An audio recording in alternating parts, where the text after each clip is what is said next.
is now reporting the first multi-system inflammatory syndrome case in North Carolina. They did not say where that case is located, but the rare condition has recently been linked to coronavirus. It's typically found in children. The inflammatory disease was first reported in the United Kingdom in April. The first United States cases were reported in New York City this month. Children with the condition typically have a fever, abdominal pain, vomiting, rash, low or no energy. Call your doctor immediately if your child has any of those symptoms. Good afternoon and welcome to your 4 to 5. I'm Maddie Gardner here with Eric Tilton and Tahasia Moyes, who are working from home this afternoon. Of course, this is an interactive news show. Chat with us on Facebook and YouTube where we live stream, and we'll chat back.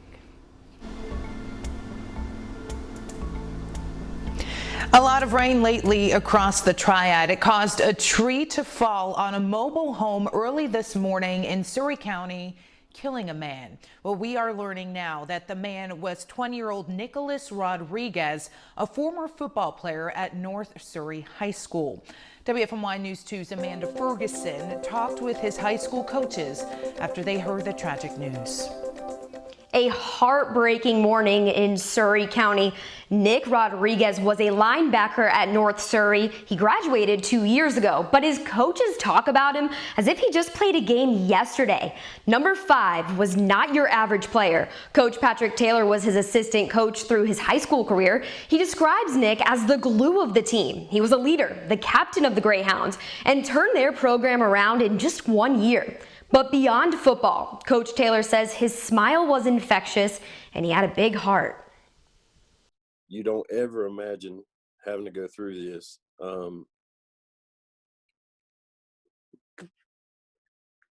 Because you want to see your kids become adults and have kids and a career.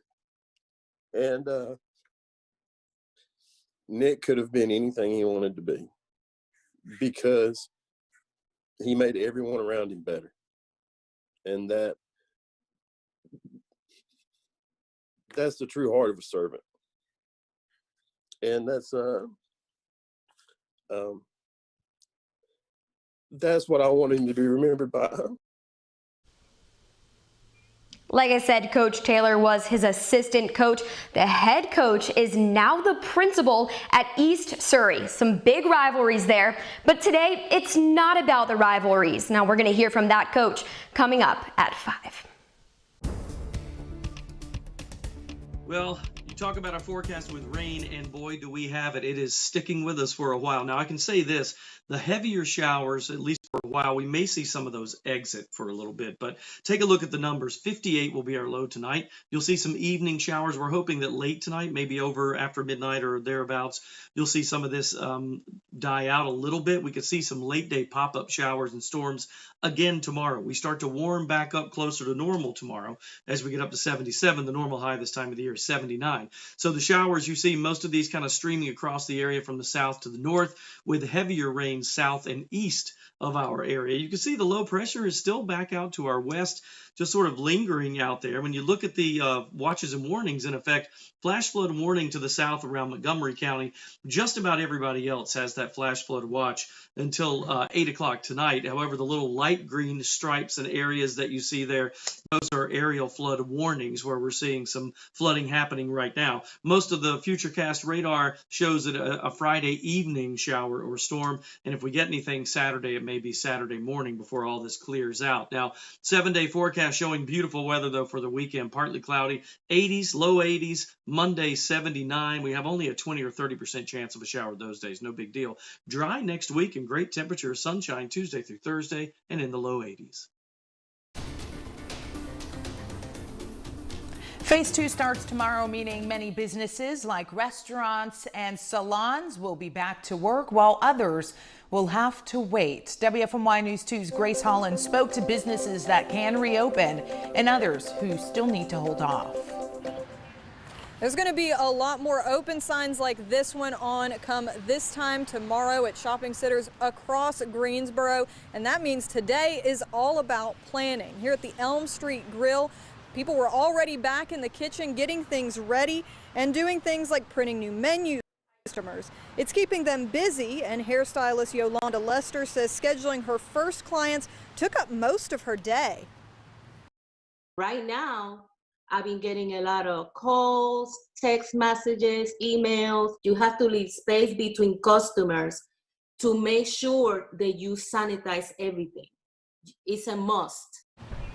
While she's getting organized, other businesses like bowling alleys found out they will not be reopening as part of phase 2 like they had hoped.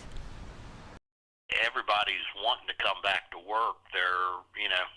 That they see the other businesses opening up, and everybody going to Walmart, everybody going to Lowe's, and we can open up. Steve Mindek runs Countryside Lanes in Kernersville and says it's going to be tough for the bowling alley to make it another 4 or 5 more weeks without being open. Now, just because restaurants and salons and other businesses can reopen doesn't mean it's easier for them. Here at the Elm Street Grill, they're actually concerned they may not be able to reopen by 5 p.m. tomorrow, and they may have to push it back. Part of that actually is because they're having trouble getting employees back here. You can hear more about why that is coming up at 5. Great, thank you. Well, with more places reopening this weekend, will you venture out or are you going to stay put? I asked you that question on my Facebook page. Let's take a look at what you had to say. Eric Ayers said the option is great. However, I'll be using caution going forward, especially with the rising number of cases in and around Surry County. Cassie Mayberry says, I think it's great to have the option. Stay in if you don't feel comfortable. Get out and support local if you're ready. Kim said, I have a hair appointment already scheduled, then hoping to find somewhere not too crowded for dinner. And Barbara says, we're staying put a little longer, but I'm getting a haircut on Wednesday. Glenda Graves adds, I think we'll be doing as we are right now, waiting to see how everything goes. And finally, Mary Catherine said, not going out yet. I still take food and groceries to mom and dad. My hair has gone this long. It can last a little longer. So Tahisha, the overall consensus there on my Facebook page was, they like the option of being able to go out to more places, but right now most are saying they're going to stay put. Same with me. I have no plans this weekend. I knew this was a possibility that we could enter phase 2, but just for my health and the health of others, it is a choice, right? You don't have to go out if you don't want to. I'm going to choose to stay put. Well, let's go ahead and get to our 4 to 5 roundup this afternoon. Get you caught up on the headlines. The High Point Furniture Market will be a bit longer this fall. Instead of the traditional 3-day event this October, the market will be 9 days. Now, the market authority says this will allow them to spread out attendance. Guests will visit for 3-day periods. Attendees will need to register for one of those 3 date ranges between October 13th and the 21st. You'll remember the spring market was canceled due to concerns over the coronavirus. The Fun 4th Festival in downtown Greensboro will not happen this year, but the Freedom Run is still on. The annual 5K and 10K will be virtual. Participants can run from any location whenever they want, as long as they complete the race on July 4th to keep the spirit of the event alive. Runners will get an official bib, a shirt, access to the online tracking system, and gifts from various downtown businesses. If you're interested, registration is open until June 22nd. The Tokyo Olympic Games are set to happen next summer, but the president of the International Olympic Committee says if they don't happen in 2021, they won't happen at all. He says it's impossible to forever employ up to 5,000 people on the organizing committee, and it's not fair to keep athletes in a state of uncertainty. Right now, the games are set to happen July 23rd through August 8th of next year.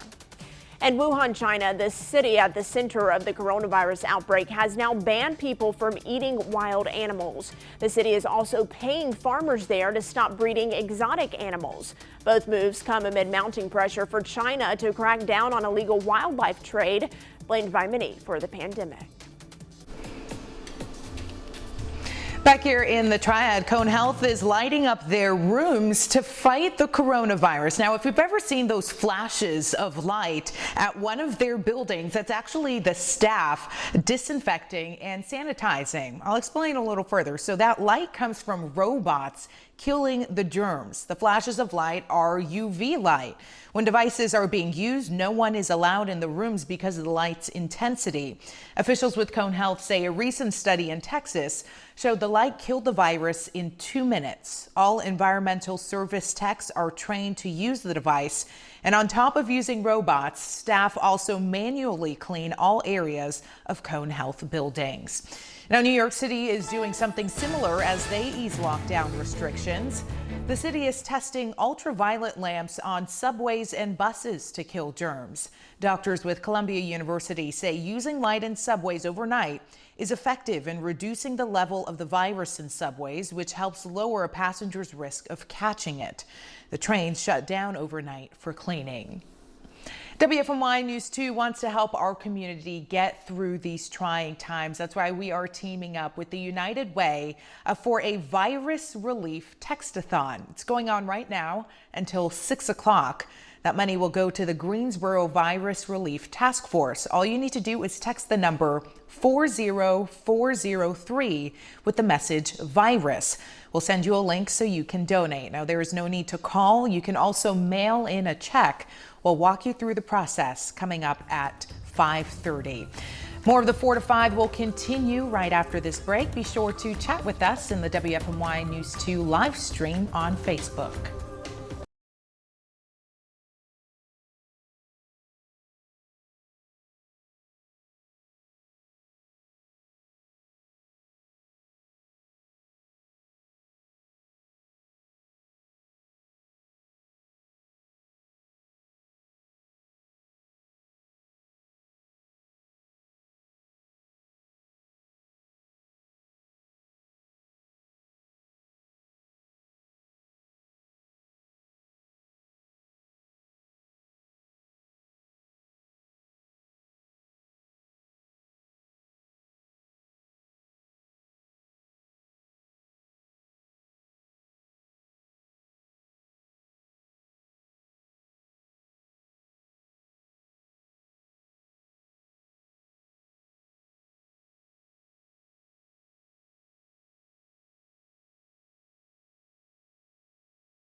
As North Carolina prepares to enter phase 2 tomorrow, many small business owners who own gyms are expressing frustration after it was announced that gyms would remain closed. The owners say they don't understand the decision, and now they're worried they may not be able to keep their businesses running for much longer. We were ready to go. John Meeks owns CrossFit Greensboro. He says he spent the last few weeks getting ready to reopen his gym. We set up workout stations where people would be, almost 100 square feet of space in between each station. Each one would have their own separate piece of equipment, everything. He even purchased 8,000 wipes and other cleaning products, but he wasn't expecting Governor Cooper to say this. Now, some businesses and places will remain closed in phase 2, including bars, nightclubs, gyms, and indoor fitness facilities. In phase 2, pools, hair and nail salons, restaurants, and massage parlors can reopen. It was almost like a stab in the back when we heard that other facilities were able to open up. Meek says he doesn't understand the reasoning for gyms to remain closed, especially given professional and collegiate athletes were given permission to train. If it's safe for them to get in a group of 10 and work out, or a professional team to get together and work out, why would it not be safe in my setting where I can guarantee space in between? I can make sure everything's clean properly. Katie Banks, owner of the Cycle Loft in Greensboro, agrees. She says boutique fitness gyms have the advantage of controlling the environment over a box gym with equipment everywhere. I feel like if we can adhere to the same guidelines as a pool or a nail salon or a hair salon or a restaurant, I don't see why, again, we're clumped in with everything else. Gyms breed bacteria, Banks admits, but she says they can't stay closed forever. I mean, I do see, I guess, that in a gym they're saying that you're wiping your face and you're using towels and you're breathing heavy. I get that. But I also get that, it's going to kind of continue to be this way, so we've got to start somewhere. And although gyms may be able to open up as part of phase 3, Meeks is worried he may not last that long. It may end us as a business. 12 years in business, the oldest CrossFit gym in Greensboro, and this could possibly put us out of business.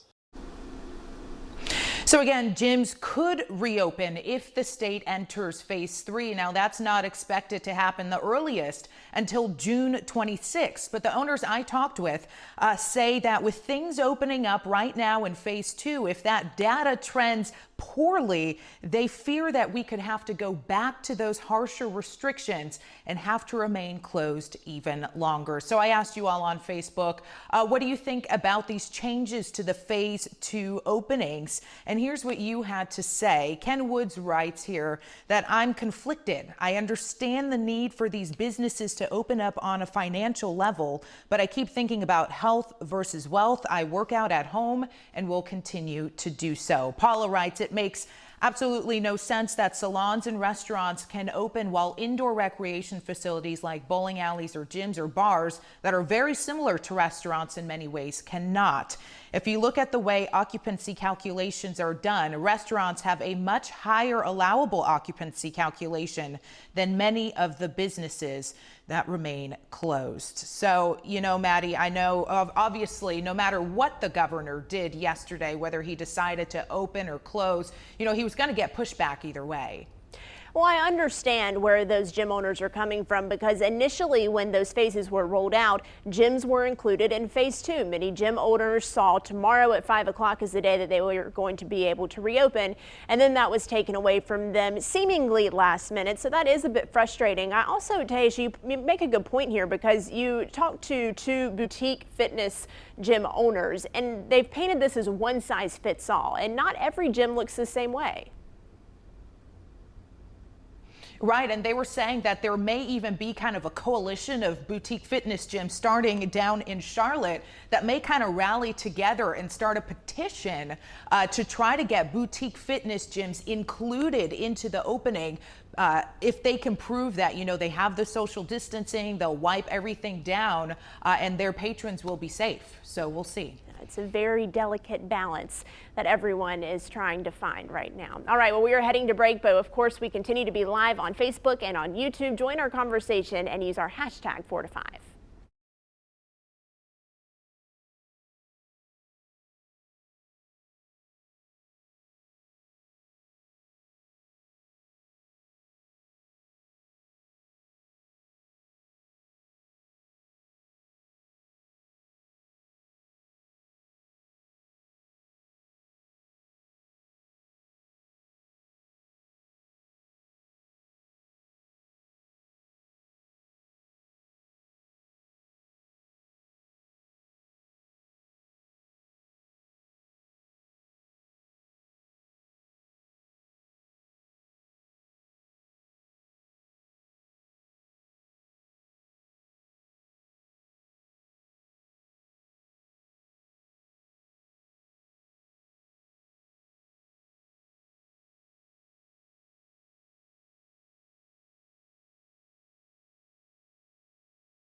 reaching people virtually these days. That's what every business is trying to do. But one place you expect it, though, and when you look at this, and you were talking about Greensboro Parks and Rec, you may say, how can they reach out to people virtually? Well, a new website they just launched may have you clicking every single day. We talked with Jennifer Hance earlier today. She gave us a little sneak peek. Good afternoon. My name is Jennifer Hance. Jennifer, I looked at the website myself, and by the way, congrats, because this is really cool. Explain to people what this is, because this is a brand new thing for you guys. Yes, thank you. We're really excited about it. This is GSO Summer Online is a collaboration between Greensboro Parks and Recreation, the Greensboro Libraries and Museums, and Creative Greensboro, which is our arts and culture section here in the city.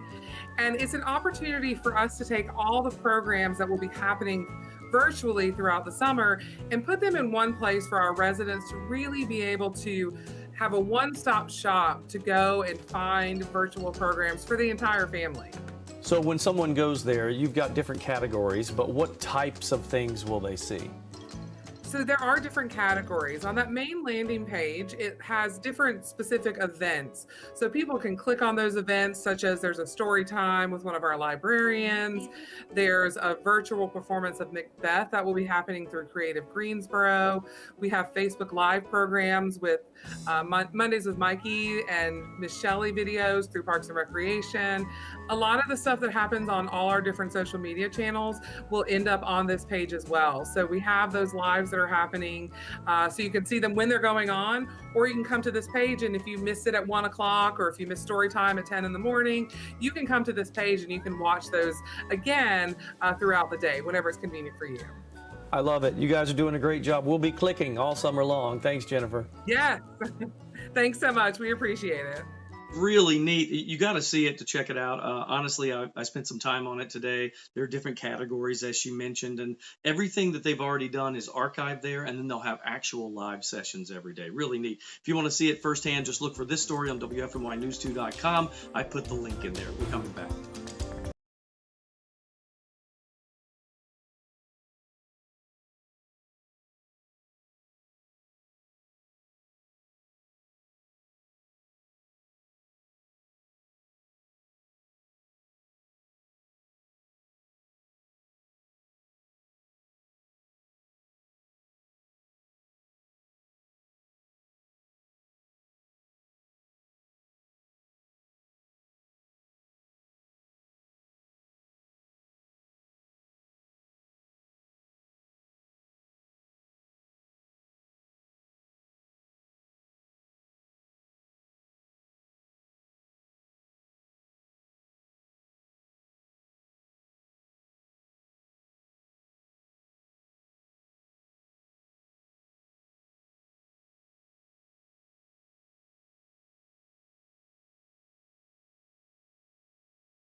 We want to show you some video of all this mess that's going on. I mean, you know, the rain has been really strong, and anytime we see that, it loosens the ground a little bit, and sometimes trees that were already a little bit, wobbly there will fall over. This is Forest Oak Drive. 2 trees fell there. One landed on the back of the house.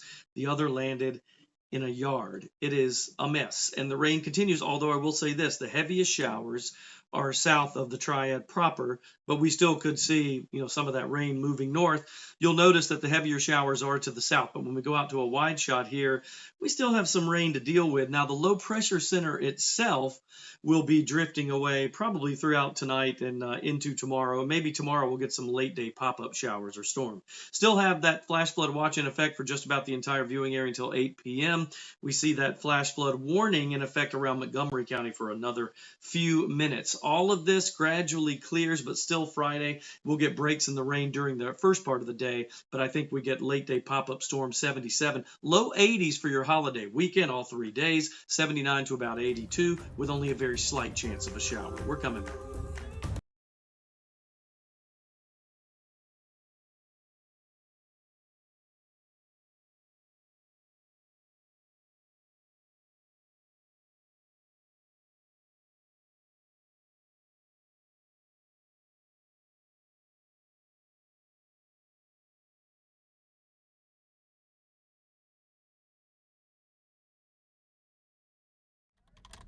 Ice cold milk and an Oreo cookie, they forever go together.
Good afternoon and welcome back to your 4 to 5. I'm Maddie Gardner here with Eric Chilton and Tahaysha Moyes, who are working from home this afternoon. Remember, we connect with you over social media. Join the chats on Facebook and YouTube. Use our hashtag 4 to 5.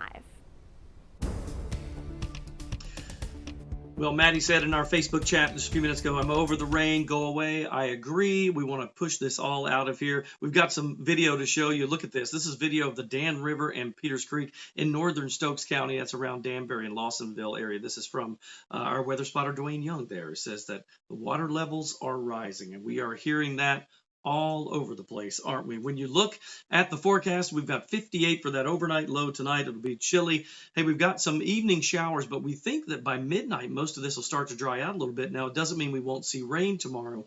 It's just the timing is different. Probably late day, maybe late afternoon, early evening pop-up showers or storms.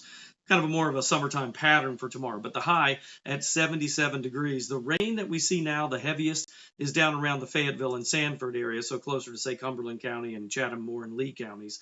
A lot of this, though, is kind of circulating around that low pressure. The futurecast clouds and radar show some breaks in the action tomorrow morning, but then by tomorrow evening, we see another couple of showers. It's possible again as we move into Saturday morning also, but I don't think that'll amount to as much, maybe a 20 or a 30% chance. As this entire system leaves us, it ends up with a decent weekend forecast, actually. So we make it through the rain today, tonight, and a little bit tomorrow evening, 77 on Friday. Then our weekend is looking good. 82, 81, and 79. That's for Saturday, Sunday, and Monday, with only a slight 20 or 30% chance of a shower. Now, when everybody's heading back to work there for Tuesday, Wednesday, Thursday, it's beautiful. Sunny to partly cloudy, low 80s all 3 days. Our overnight lows should be in the low 60s. Most of that is within 2 or 3 degrees of normal. Now let's get to your 4 to 5 roundup this afternoon. As more restaurants reopen, McDonald's is making changes. The self-serve soda machine will be closed to customers. The change applies to 14,000 locations across the country. Other changes include keeping the play areas closed, using contactless payments, adding protective panels on counters and drive-thrus, and encouraging customers to social distance. More than 2 million people applied for unemployment benefits last week as more businesses adjust during the pandemic. Roughly 38 million Americans have now filed for unemployment since the pandemic began. The number of applications, though, has slowed for 7 straight weeks, and last week numbers went down in 38 states.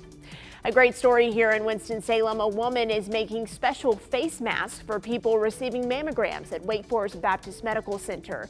Jenny Baker's mom was 59 and her sister 29 when they died of breast cancer. Baker has now sewn 150 pink masks for patients at the Comprehensive Cancer Center. Everyone there is required to wear a mask. The director of the Breast Imaging Center said Baker's mask brought much needed light to patients. And China is still fighting a cluster of coronavirus cases just north of Beijing. Authorities believe the outbreak may have started among a group of friends and family members who got together without social distancing. 87 people are still being treated, while nearly 400 are under isolation for suspected cases. The social distancing regulations have been relaxing over the last 4 months in China after the country was under a lockdown. Some outlets are now reporting millions in the northeast region of the country are under lockdown once again because of these new cases. Researchers at Harvard Medical Center say their DNA vaccine trials in monkeys is working. Researchers say that the body reacts to the vaccine by producing antibodies, and monkeys are either fully protected or partially protected from the virus. 8 monkeys were exposed to the virus but had no trace of the virus in their system. Other monkeys had minimal traces of the virus in their system. Researchers are now testing how long this immunity lasts. In the meantime, drug manufacturer AstraZeneca is producing the Oxford University trial vaccine by the fall. The U.S. Biomedical Advanced Research and Development Authority gave $1 billion to the company to deliver a vaccine to the public. AstraZeneca says they now have enough of the vaccine to produce 1 billion doses. The U.S. Department of Health and Human Services says the grant money is part of Operation Warp Speed. That's the federal effort to get vaccines available here in the U.S. The U.S. is expecting around 300 million doses by October. So as you can see, many companies and researchers are racing to find treatment for coronavirus, and some are searching for other ways to treat the virus on their own. A study on social media suggests recreational use of marijuana can help fight coronavirus. But our Jason Puckett verifies that study is real. The results may not be.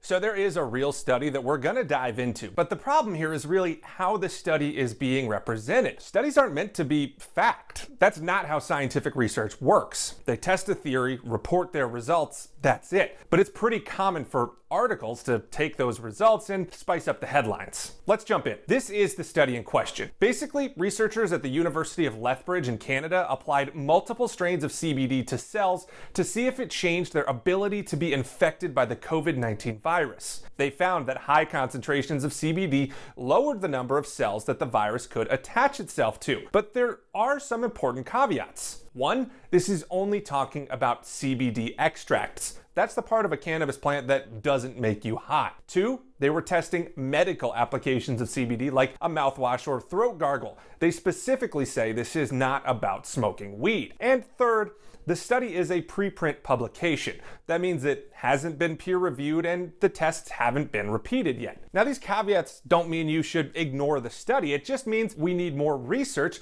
before we consider the findings as proven or fact. You don't have to take my word. Here's Olga Kowalczyk, one of the lead researchers on the study. I don't want people to jump and say, oh yeah, let's just go grab anything and have this full sense of protection. No, this is a first stepping stone to a trial that will actually will be very important to prove it. So bottom line, the study has nothing to do with the recreational use of marijuana and shouldn't be an excuse for people to smoke it. A less entertaining headline might read that a Canadian study found certain CBD strains could lower the chances of COVID infection, but more research is needed. Some nations have mandatory face mask requirements, and some companies here in the States like Costco ask their customers to wear face masks. Well, it looks like people are trying to get out of ways to wear their face masks, some even saying that it violates their constitutional rights. Well, if a company or officials make a face mask a requirement, it does not violate any of your rights. And here's why. The constitutional law and First Amendment rights lawyers remind people that face mask requirements are similar to the no shirt, no shoes policy. If it's a company's policy, they have the right to refuse service. Now, in violating those policies, it's actually the customer that's violating the company's rights. Well, Spain is one of the nations requiring everyone to wear a face mask in public. Anyone older than 6 years old has to wear a mask. Now, the rule only applies in public spaces like streets, parks, and public gardens. If someone walks into a store that's privately owned, they're not required to wear that mask unless the store requires it. People in Madrid say they agree with the new rule to help contain the spread of the virus.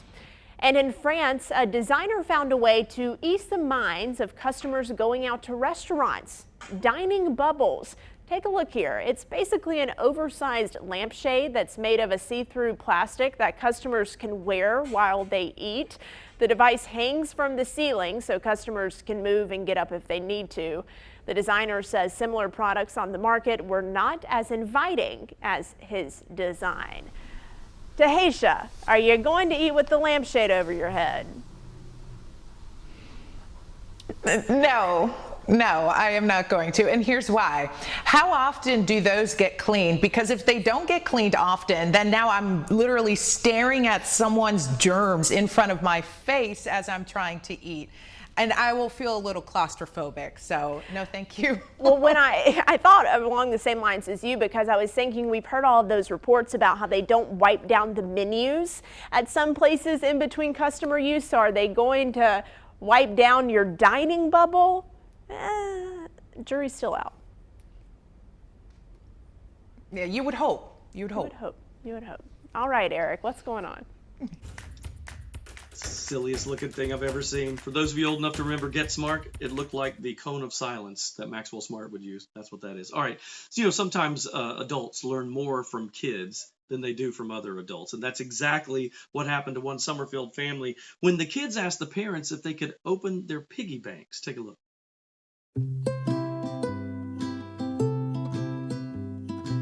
All right, Preston family, thanks for being with us today. This is a really cool story. Kevin, tell us how all this played out. It played out with Will and Alex had been asking to count their piggy bank money that they've had from their first birthday till now. They just put birthday money in it and change in it. We wanted to do it for a while. We were able to do it now with being out of school. We finally had time to do that. And I just wanted to teach them the value of sharing your money and doing the 80-20 where you put 10% up for your church or a needy organization, or you put 10% in your savings and then you take the rest of it and spend for something. And they combined their each 10%. They took some time and figured out they wanted to help out nurses at the hospital during this COVID time. Did you hear any response from the nurses at Cone or any of the staff at Cone? We did receive an email from their public relations director, and we've been working with him on it some. The boys also made some thank you cards and mailed them to the nurses. We hadn't received anything yet, but we did just get those mailed out this week. What made you decide to do this?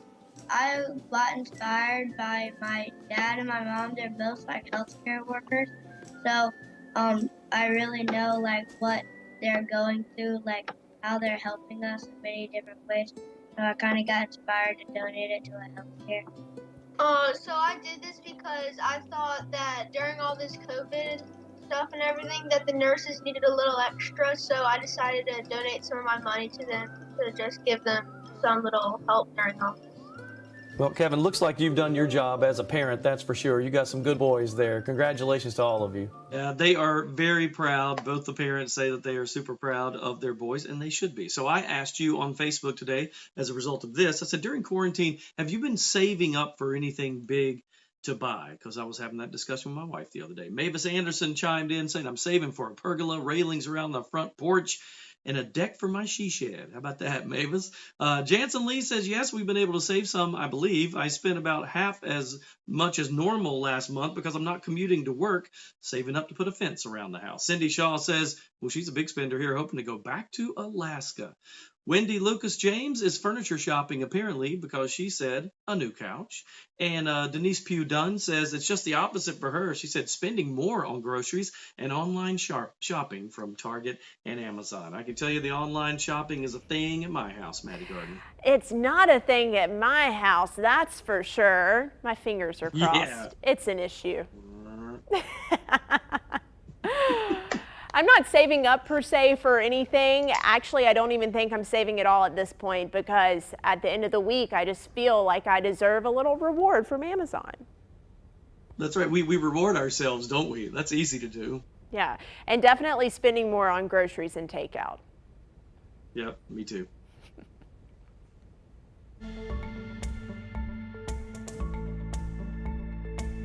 Speaking of money, let's talk about it. You've seen your neighbors, right, give food, and you've seen that folks are having a hard time paying their rent and they need assistance. And then many in our community need help getting health care. Right. Agencies and nonprofits, they only have so much money to help our neighbors. So where do they get help? Well, we have the answer for you today. We absolutely do. The Greensboro Virus Relief Task Force has been helping with more than $1.4 million from that task force, been granted to local nonprofits. This fund isn't about creating a new program.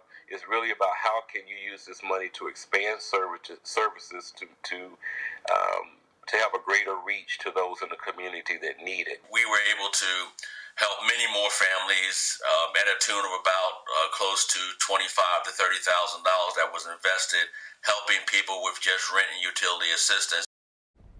All right, so what we want to do is tonight we're asking for your help. You can donate to the Virus Relief Task Force with just a simple text. That's right. You text the word virus to the number 40403. You'll get a message with a line back to donate whatever you can, and every little bit helps. Again, what you do is you text the word virus to the number 40403. Hey, and once again, we are talking stimulus payments. Of course we are. About 4 million stimulus debit cards are being mailed out. That's on top of the checks. The timeline's coming up at 5 and 6 tonight. We'll be right back.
Hello, you'll be able to talk to a live person.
Temperatures out and about right now in the upper 50s in the northern parts of the viewing area, low to mid 60s in the southern parts.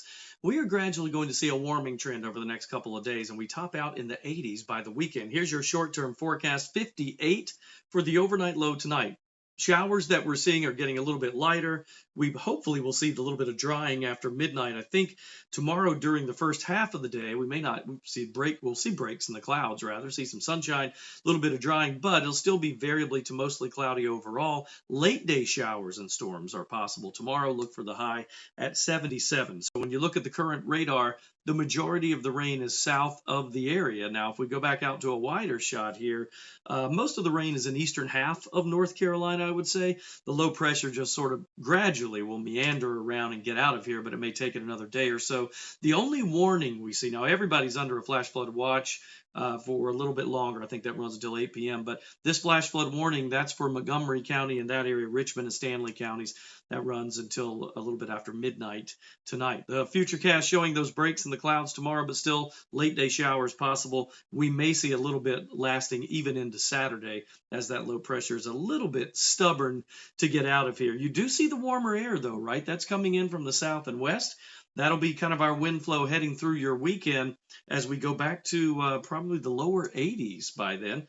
No arguments. We're ready to see some sun and some warmer conditions. So look for the rain tonight. Tomorrow, maybe a scattered shower during the day here or there, but if we get anything significant, it'll be tomorrow evening. That's a 60% chance of showers and a high temperature of 77. Going into your weekend, the holiday weekend, Saturday, Sunday, and Monday, 82, 81, and 79. Now, we can't rule out an isolated shower or storm, but that's just because we're into those 80s and it runs into that summertime pattern that we normally see. So getting a little bit cooler heading into Monday. Now, most folks back to work there for Tuesday, Wednesday, and Thursday. We look for daytime highs to go 80, 81, and 83 for those 3 days with plenty of sun.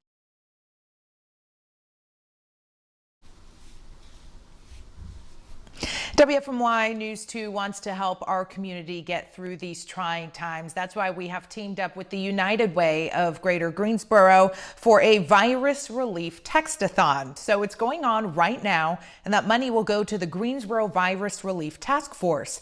All you need to do is text the number 40403 and text the word virus to that number. We will send you a link so you can donate. There's no need to call. You can also mail in a check. We will walk you through that process coming up at 5:30. And coming up on WFMY News 2 at 5 o'clock, a Guilford County pastor is on a ventilator but continues to get stronger after contracting the coronavirus. Hear from his wife about his 7-week battle and how she is crediting a stranger for helping him improve. That is next on WFMY News 2 at 5.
WFMY News 2 wants to honor some of our high school seniors who've been greatly affected by the pandemic. That's why we do what we call our senior shout-outs.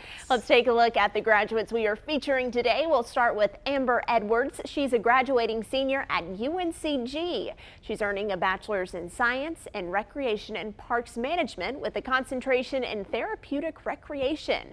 She'll intern with UNC Hospital in Chapel Hill after graduation. Aaron Plaster is a senior at Providence Grove High School. He wants to be an oncology nurse. His family says he fell in love with helping cancer patients after going with his mom to all of her breast cancer treatments. Aaron is attending GTCC in the fall for a year, then plans to transfer to UNCG or Liberty University School of Nursing.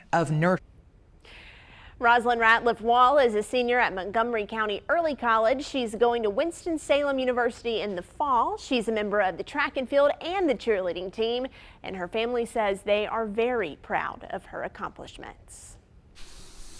If you want to share your senior shout-outs with us, all you have to do is find this submission form on our website. You can submit a photo of your senior. Hold off on the professional photos, though.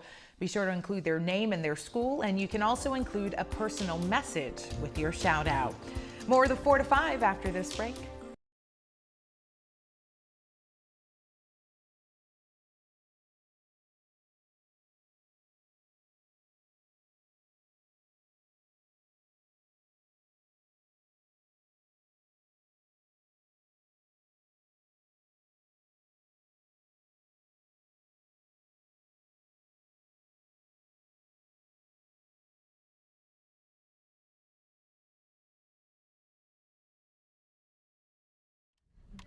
Ice cold milk and an Oreo cookie, they forever go together. Hi there, 1, 2, 3, High Point woman leans on her.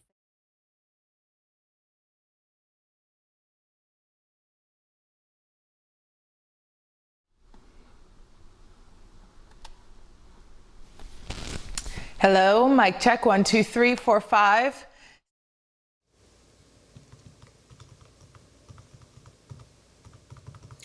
Hey there, 1, 2, 3, 4, 5, 6, the bad stuff, pretty much almost over.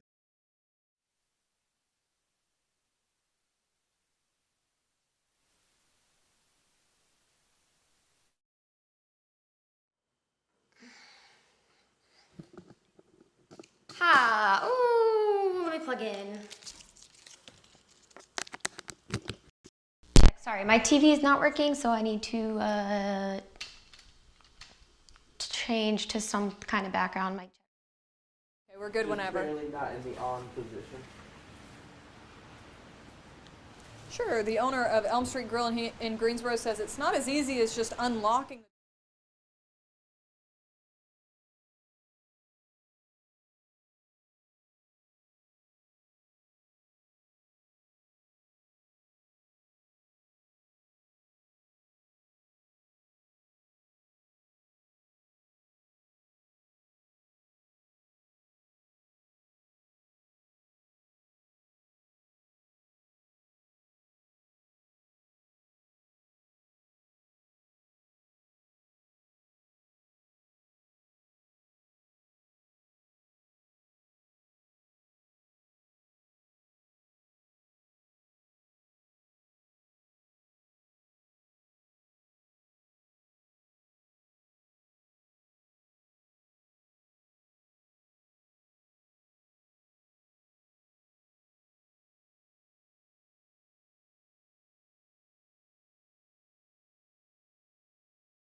It's time for my 2 cents. And what we've been dealing with for the last 2 months, it's serious. More than ever, people are talking about somber topics: sickness, risk, separation. It's easy to understand why hearing about that all the time can bring you down. But you know what it's made me appreciate so much more? Humor, laughing. I mean, real deep belly laughs that make you cry. I crave a good laugh, a time to just be silly, to sing ridiculously loud, to dance insanely wacky, to crack jokes, to watch comedies, to unwind, just to be funny. I've completed not one, but 2 comedic series on Netflix. And now I'm not trying to brag or anything like that, but that's a total of 16 seasons, 327 episodes, all during this pandemic. Did I mention I could be a professional binge watcher? Well, now that I've blown through those shows, I've turned to watching funny videos on social media and listening to humorous podcasts. It's my time to turn my brain off and just listen to mindless, good, funny stuff. Now, this is totally uncharacteristic. It's out of the norm. Typically, I like to watch dramas or shows that make me think. You know, the ones you really have to pay attention to. Not right now. No, I don't want to think. I don't want to watch a show that makes me sad or worried. The real world, it has enough of that going on. Give me funny. Make me laugh. It truly is the best medicine. That's my 2 cents. That's your 4 to 5. WFMY News 2 at 5 starts now.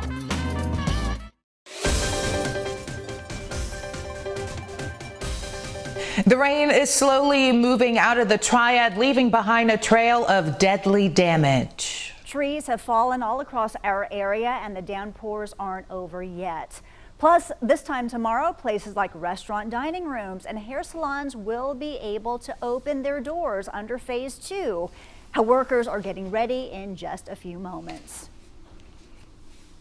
But first, a rare illness in children linked to coronavirus is hitting North Carolina for the first time. 2 Wants to Know's Ben Briscoe is here to give you the facts, not fear. Across the country, nearly 200 children